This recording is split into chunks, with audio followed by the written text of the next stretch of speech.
Hello, bookworms. Welcome to The Best Book Ever, the podcast where we talk about your favorite books. I'm your host, Julie Strauss, and my guest today is Marci Calabretta Cancio-Bello. Marci is the author of Hour of the Ox, which won the AWP Donald Hall Prize for Poetry, the Florida Book Award Bronze Medal for Poetry, and was a finalist for the Milt Kessler Award. She and E.J. Ko co-translated The Lightest Motorcycle in the World by Korean poet Yi Won, forthcoming in June 2021 from Zephyr Press. She has received fellowships from Kundiman, the Knight Foundation, and the American Literary Translators Association, and her work has appeared in the New York Times, Best New Poets, Best Small Fictions, and more. She serves as the poetry editor for Hyphen magazine and as a program coordinator for the Miami Book Fair.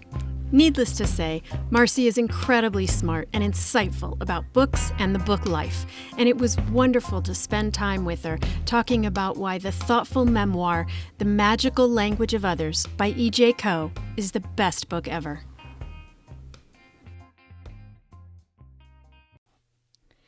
This week's independent bookstore shout-out is Murder on the Beach Bookstore in Delray Beach, Florida. It won't surprise you to hear that Murder on the Beach specializes in mysteries, thrillers, and suspense books. Despite the limits of the pandemic, they're still hosting a lot of book events online, and they ship worldwide. If mysteries and thrillers are your jam, please check out this wonderful bookstore at murderonthebeach.com. Remember, this is not an ad or paid sponsorship, just a shout out for a great independently owned bookstore. The holidays are creeping up on us, and I plan to support indie bookstores going forward. All of the book links in my show notes point to indie bookstores. Please consider purchasing there whenever you can. And for your own reading needs, don't forget about your local library. They really need your support right now, too. The good news is, authors still get paid when you check out a library book, so it's a win-win for all of us. Now, back to the show. Hi, Marci. Welcome to the Best Book Ever podcast. Thank you for having me. I was wondering if I can just start off by asking you, how did you get to poetry as your main form of writing? So my professor at Carnegie Mellon University, it was the kindest thing anyone had ever said to me, and maybe still has ever said to me. He said, if you want to be a fiction writer, I don't think you're going to get into an MFA program. He's like, it's just not that strong. But if you still want to go to an MFA program, because I had my 5-year plan, he said, you might have a shot with poetry because your poetry is a lot better. And it had never occurred to me to think of myself more as a poet than as a fiction writer. I had just assumed that it was that poetry was a placeholder for my fiction when I had time to write. And so at first I was devastated. I spent all my whole life deciding I was gonna be a fiction writer. And then I thought about it and I was like, I convinced myself, I was like, I can always switch when I get into the program. I had no idea how MFA programs actually work. And so I was convinced that I could switch. I just needed to get in. And so I ended up, applying to a bunch of programs, and I was fortunate to get into Florida International University's MFA program. And the thing that I love about them is that they are cross-genre. So regardless of what genre you claim for your thesis, you have to take a fiction and a poetry class. But I still wanted to sort of cling to that idea, but it was almost like an accident. But then once I was in poetry land, I was like, oh, I love this. I'm never going back. I'm just gonna be a poet for the rest of my life. What do you love about it? I love the world building aspect of it. And the psychology of building a poem that is a slice of life. And I think some of that does come from wanting to be a fiction writer. My first book of poems was very narratively structured and character driven, if I can use those terms for poetry. But I love the idea of being able to share something with a reader that I've never met and have them experience something. I came to read books. I mentioned having a lot of joy over books, and I would say that reading really did save my life when I was growing up.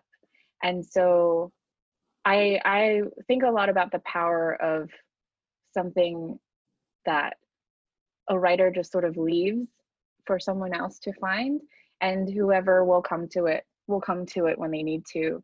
And I think poetry is a very distilled form of that experience. And so I think of poems as, people are like, it's a slice of a moment, as opposed to maybe a novel that is a full-on story.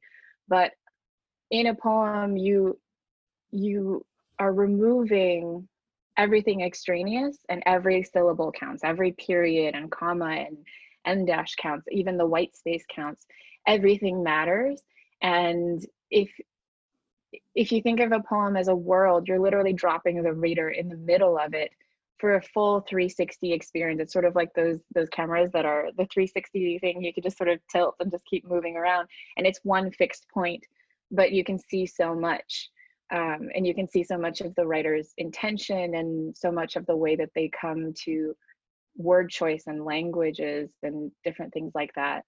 I often tell my students that writing anything, but especially a poem, is sort of like the law of dispersion. If you ever play like billiards or pool, it's all about geometry, but it's also about energy dispersion. How much of your life you give to each piece is how much energy that can then pass through readers beyond, when you're not with your work, when it's just the work out in the world.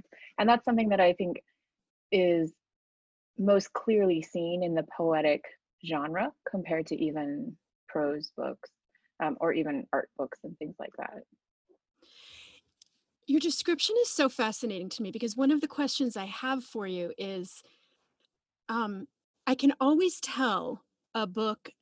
I like to go into books without knowing much about the author. I like to just sort of jump in before I look at the last page. And I can always tell when it has been written, when a narrative book has been written by a poet. And I can't really put into words how I can tell, but this one I could tell right off the bat. And the way you said, the 360-degree view, you have a very visual way of describing a poem, and maybe that's what it is that I see. I noticed that with this book, The Magical Language of Others. The other time I noticed it in reading this year was when I read, did you read On Earth We're Briefly Gorgeous by Ocean Vuong? Yes. I had the same reaction to that one, where within a page or two I could tell this is written by a poet. And there's something about, I don't know what I would call it, but a musicality, or I don't know. Do you notice that when you're reading, when someone has a poetry background? Yeah, I think poets often get described as having lyrical language, and I think that comes from it. There's a sense in the description. I think too, there's a sort of energy behind the words, the word choices, and the musicality, as you mentioned. But I also think it's interesting that you mentioned Ocean's book, because there is a sense of time that poets consider when they're writing prose that maybe a straight up fiction writer won't do. This is sort of like maybe like the lyric essay leaping, or the fracturing that happens in Ocean's timeline, as well as actually the magical language of others. There's a lot of fracture in the timeline of how things are pieced together. And I think that's very much how poets are in tune to the leaps that are made in poems, and the leaps that are made in the subconscious as a person in general, compared to a fiction writer who's been trained to present a story in a very structured way, even if they are themselves playing with timeline and flashback and things like that. I think that might be part of it. I mean, for me anyway, maybe for other people. You seem to have a really visual connection to it. Yeah, I would say that's true. I think a lot about how a poem appears on the page. I think poets are maybe more conscious of line break in white space and moving around the page than, a fiction writer can take up the whole space in paragraphs and things like that. But I also think it's for me, it's an exercise in attention too, because I have also been a person who is, I think many people, especially women, are hyper aware of the way their bodies move through the world and how they perceive things or interact versus how they don't. And I think that's also something that sort of translates from for me as a poet in terms of I am meant to pay attention to things and see the things that people will not see. But I also there are poets who are much more oral in their grasp of poetry. There are people who maybe feel differently, like it's more of a kinetic sort of look. So the visual poetry is more like concrete poetry or experimental poetry and things like that. I'm a highly visual person. So if if I see something, I will remember it. If I hear something, I'm a lot less likely to grasp it. So I think that's part of where I rely very heavily on my attentions and Mm-hmm. in the visual aspect of it for sure. Mm-hmm. Can you tell me what you meant when you said earlier that reading saved your life when you were younger?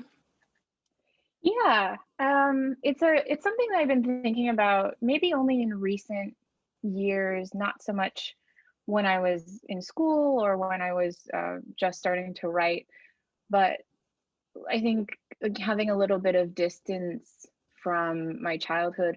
So, just to give you a little bit of background, I am South Korean, 100%, but I was adopted at 10 months old to a white family. So, my father is Italian, my mother is, I think, British American. And so, we I grew up in, I don't even know what you call it. It's not even a hamlet, which, so there were four little sections in upstate New York that created a hamlet, which is the tiniest marker of township, I think, or villageship possible. It's in this tiny little area called Hartford, New York. And the closest city is Ithaca, New York, which is where Cornell University is. And it's a little bit out of the way in general, but I grew up there. It was very rural. My father is a Baptist pastor who had a church at that time. And I was my brother and I were the only people of color that I remember seeing in the entire area. There were more sheep than there were people.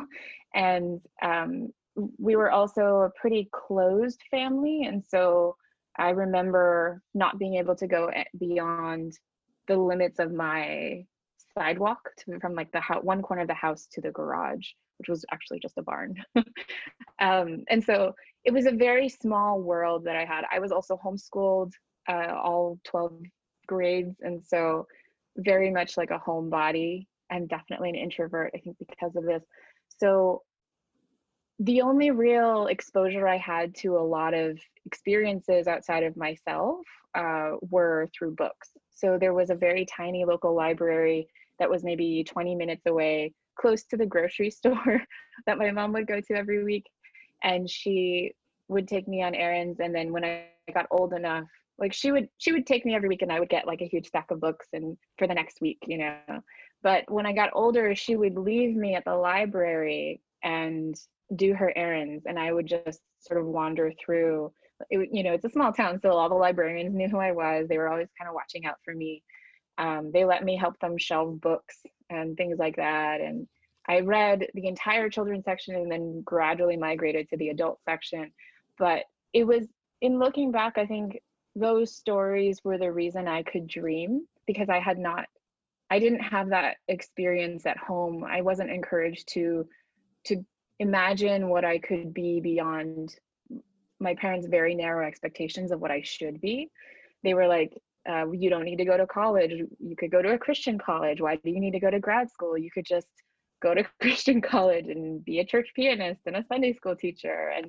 And I was like, no, I love learning. I want to go to college. I want to be graded by real teachers. I want homework. I want, you know, to be around other people who think like me and look like me and are curious about learning. And so I think about, I still remember like the covers of some of those books that I would take out every week that I read multiple times, or exactly where in the library they were housed, and what their binders look like. So I think about those in terms of like, I'm imagining that one day someone who's desperate to dream will find one of my books. And so I think about that. When I think about books, I'm like, there's so many books in the world, and there are so many people who don't have that kind of access, even though it's kind of assumed.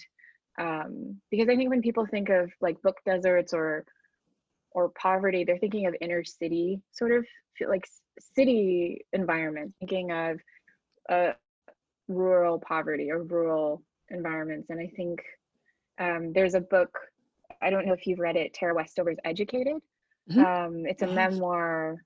And that book was the first time I had ever read a story where someone was around my age and had a similar upbringing, just in terms of the sort of enclosure and the possibility of what learning did for her out, to just really drive her into more learning and out into the world in ways that were not encouraged at home.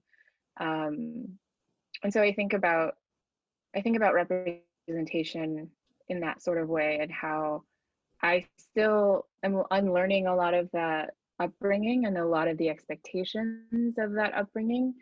And I'm much more saturated, obviously, in the book world right now, but I think a lot about how, if I had not had books, how my life would have turned out. Did you have to go very far from Hartford, New York to find that community? Not physically very far, but it felt very far. We moved closer to Ithaca because my parents moved to a different church. They were starting their own church right in Ithaca in a hotel conference room. And so it was strange to go from seeing all kinds of cows and sheep and to like a more of a city like area. And there were Asians there, and I was like, oh, they do exist. And my parents did try to connect us. So there was a Korean church on Cornell campus that offered Korean language lessons, and they had a Korean youth group. But it was also difficult because a lot of the students were there, like their parents were working at Cornell, or they attended Cornell as PhD students, or they were already plugged into the educated world. The kids themselves went to an actual high school. I never went into an actual school, and so I didn't know. I barely made it to get to like take the SATs. Right. I only knew to take them because one of my friends was like, "Oh, I'm taking the SATs. Are you taking them?" And I was like, "What are the SATs?" And so we joined that group, and so I did grow up with a little bit of community, but it was also a little bit fraught because my parents they wanted to provide us with access, but they didn't like that the access wasn't Baptist. It was Presbyterian, and so there was a little bit of tension there. The more that I became interested in Korean culture and Korean American communities, the further I was going from everything that I had grown up with. And so it's not physical distance, but it was weird because people I think still they don't necessarily know how to translate my experiences looking at me to put them together. And so it still feels sometimes like that distance is really far, even though it was like a 40-minute drive. So I think books kind of collapse that distance a little bit more for me. There's a lot more, I feel more educated by books. And I think some of it is like the homeschooling aspect is that I have had to take charge of learning for myself in my life. And so I'm more apt to be a little more proactive than maybe others. So tell me, how did you find this book that you called your best book ever? So, The Magical Language of Others is written by a poet, E.J. Koh, who I met at a Kundiman retreat in 2014. I had just graduated from my MFA program in May of 2014, and in over the years, I had gone to a few writing conferences, and there were several people who said to me, "You should apply for Kundiman. I think you would really like it. I think you would fit in. Tell I me think you what would that really get a is. lot." Yeah, so so Kundiman is an Asian American literary community. And Okay. that's exactly the reaction that I had, that you just had. It's like, what is Kundiman? Why do people keep saying that I should join, right? And I did a little research, and the website said it's for Asian American writers. Um, and I've had a very difficult relationship with the idea of Asian American, just growing up with white parents, and sort of the idea that I have a very white name. I don't have a name that looks like anything that I physically move through the world as. And I also had many conversations with professors over the years in workshops where I was like, I don't know what to write about. I don't know what's my thing. And they were like, well, why don't you write about being Asian? And I'm like, no, no, no. I don't want to be pigeonholed as an Asian American writer. I don't feel like I have permission to write about those things. I don't feel like I have the authority either to write about those things, because my experiences are not the Asian or Asian American experience. Like I was born in Korea, but I have been raised in such an unusual way that I don't feel like it will translate well. And so I was also terrified of graduating from my MFA. So in December, there was a poet who I really admired, the poet Amy Nezukumataro, and I happened to intern for her at the Palm Beach Poetry Festival in that January of 2014. And she was like the fourth person who was like, "Have you ever thought about applying to Kundiman?" And I was like, "Why? What is this universe?"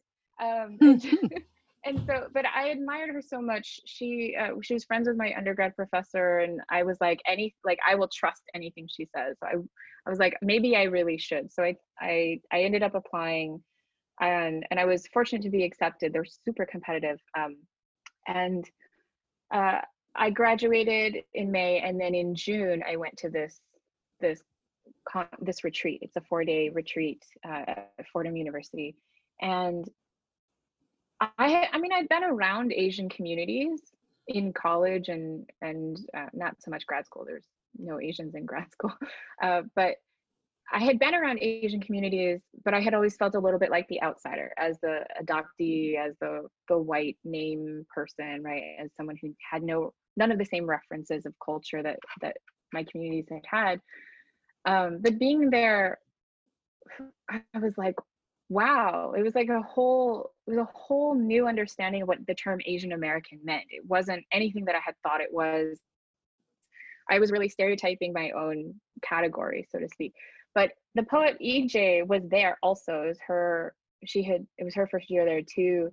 And my friend had said, I had a friend who went to school with her, and she was like, "Oh, I heard that EJ also got into Kundiman. You should you should be on the lookout for her." I'm highly competitive secretly. I'm very encouraging of the community, but I'm also deeply competitive. And so part of the introduction of Kundiman is that everyone reads a poem as a way of introducing themselves, or like a prose excerpt. And she read her poem, and I was like, damn it, what an amazing poem. We are either going to be best friends or worst enemies. She's amazing. She's a wonderful poet, and she's also a beautiful soul. Like, she's just a really smart, incredible human, and one of the bravest writers. And so it was the first time that I had ever met a Korean American poet who was writing about Korean history, as well as the personal history of being Korean American. And I knew that she'd been talking about this project. She'd been translating her mother's letters. I knew that she was working on an idea of this, but I didn't realize that it was the form that it is. And so I suppose I was already biased. starting to read this book. But I also think I would like to say that I feel like an objective reader. And so setting aside my immense admiration and love for EJ as a human, I read it with an open mind, and it's one of those books that I carried with me in my mind and my heart for like months after reading the book. Will you tell us, our listeners, a little bit about, maybe give a synopsis or an outline of the book in case they have not heard of it? So The Magical Language of Others is a memoir that is structured around EJ's life, but also letters. So when she was in high school, she was born and raised in California, and her parents, I think her father, received a job offer back in Korea.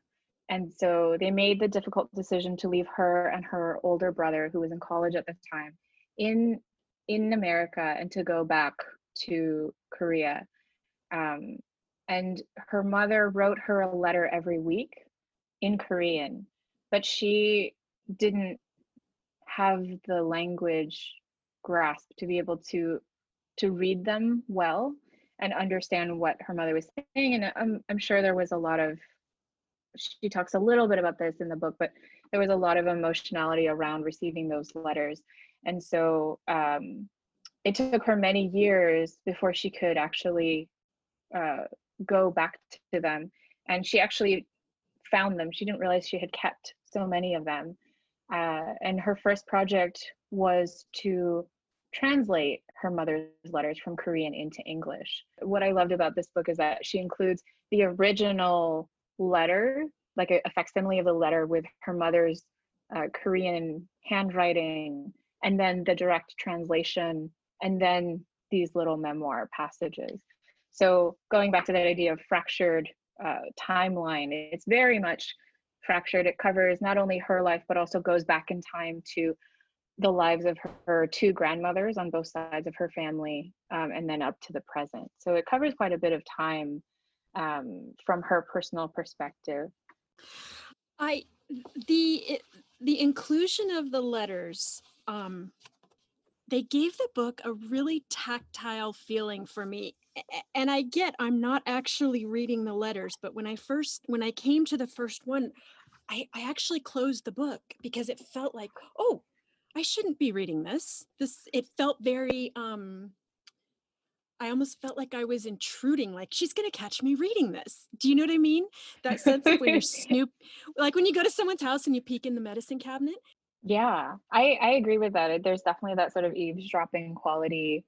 She has, her poetry is like this too, but her memoir, I think, is like an elevated version of it. There's a sense of intimacy that I think poets in particular can achieve in the things that they're writing, because they're thinking deeply about the humans in the text.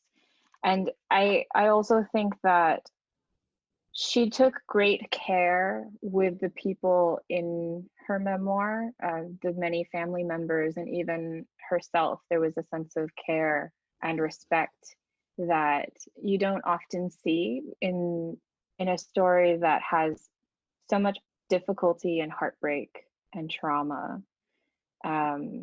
There's both personal trauma and historical national trauma in her book. And I think the poet Natalie Diaz once said that you should treat every body in your work like the body of a beloved.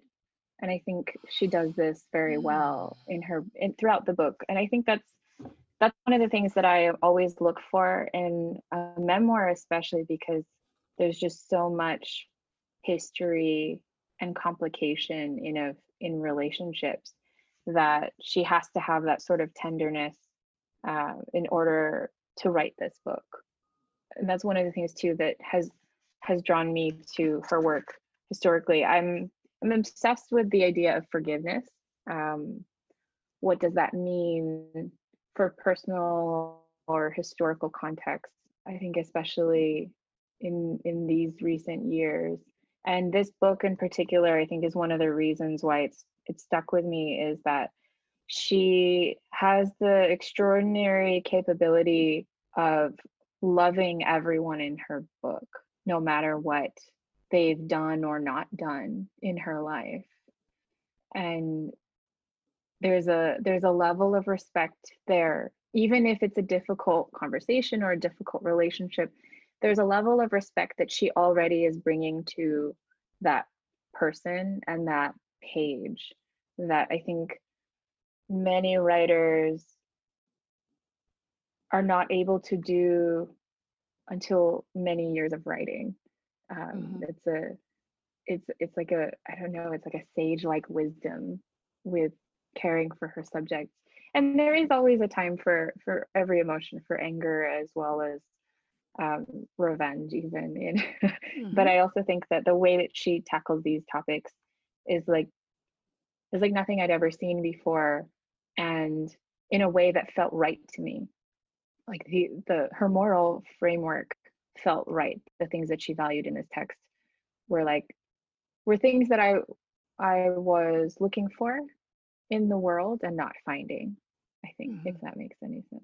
Did you know these stories just from being her friend and hanging out with her? Did you know these stories in advance of actually having the book in your hand? I knew some of them, not all of them. For example, I knew about like her family and her staying behind with her brother. I didn't know stories like her bird and the husky, like those very specific moments.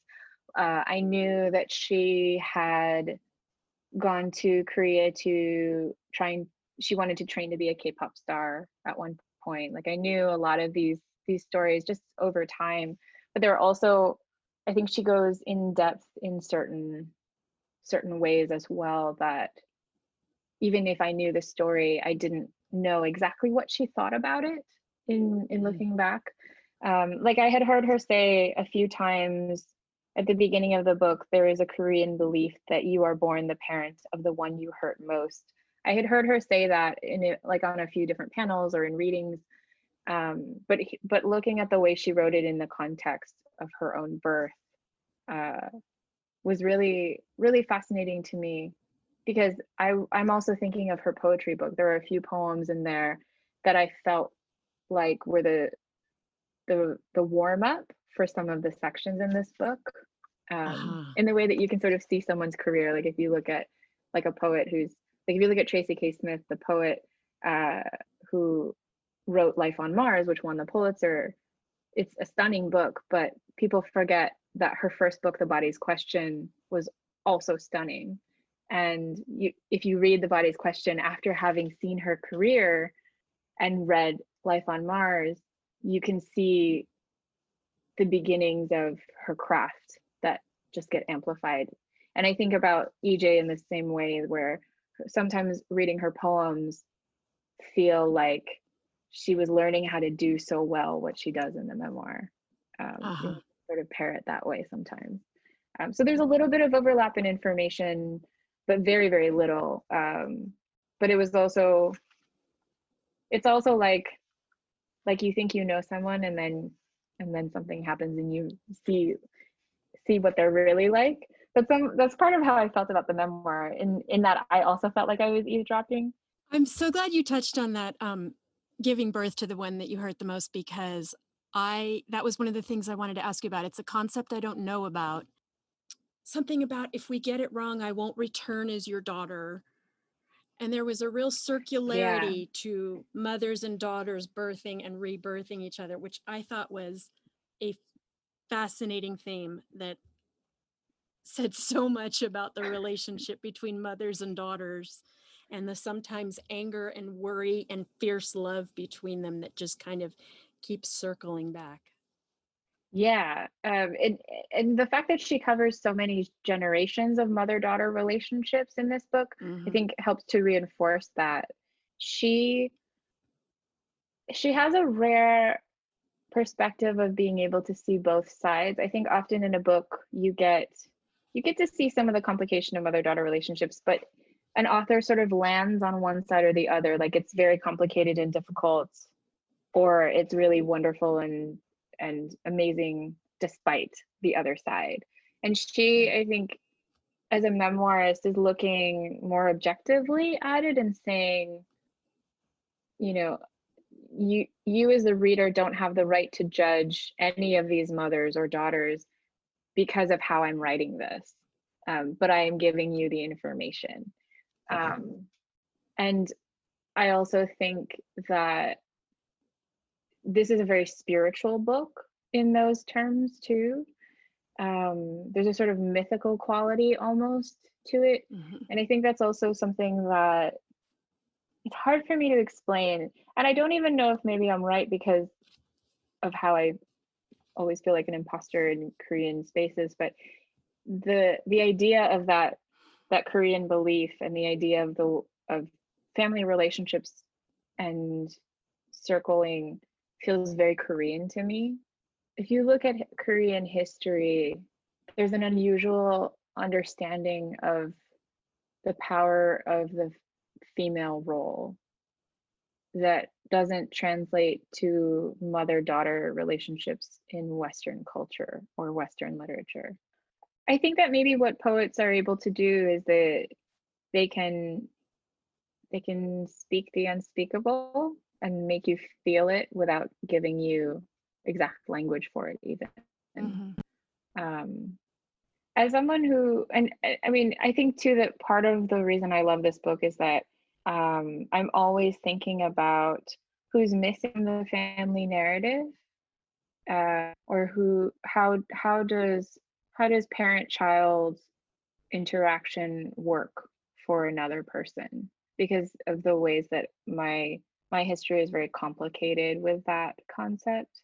And for EJ too, I think one of the reasons maybe that we connected so quickly was that we recognized in each other an intense loneliness and also an intense desire to love, that I feel is inherent in this book. That she is an author, but also she as a daughter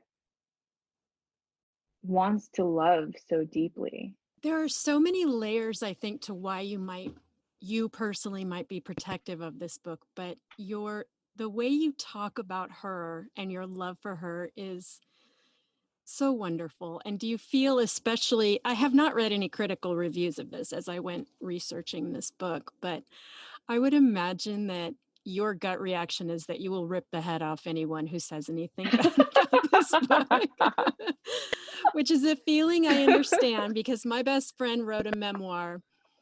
And it's been really fascinating to listen to you talk about this one, because I have all of the same feeling about Denise's memoir, and it is so right, and it is so, everything in it is so perfectly said that honestly, if I ever hear anyone say anything bad about him, I guess I'll just go to jail for killing them, right? I mean, there's a really when someone precious to you reveals themselves so beautifully for the rest of the world to see, I do feel like it might be really devastating if other people don't get it. That's true. I think too. So my day job is working with a lot of different writers in the literary community, and I think the more I work in that field, the more important it is for me that I see the person behind the book. I know there's a whole other school of people who are like, no, the author is dead. Only the book matters, right? But I think that there's something to consistency that I'm always looking for in the way that an author presents themselves on the page and the way that they present themselves in the world. And there's often dissonance between the two, but EJ is one of those few people who I've seen the way she builds community, and I've seen the way that she treats people with such love, even strangers. And I feel that on the page. So it feels, yes, I definitely am protective of that because it feels so rare to me. There are so many wonderful books out in the world that if you write a wonderful book, but you are a horrible human being, I would much rather pick an author who has a wonderful book and is a wonderful human being. But I also think that objectively speaking, this comes back to that idea of energy and dispersion, is that she's put so much of her heart and her intelligence and on the page that it would be hard to, even if you don't like the book or don't get the story, I think you would be hard pressed to not appreciate what she's doing if you're a reader who's paying any attention, I think. And I say this often, is like, people don't have to like what I like, but I do think that if you can appreciate what the author is doing, that's like actually a completely different category of evaluating a book that people often forget, because we've been trained to say, I like this, I don't like this.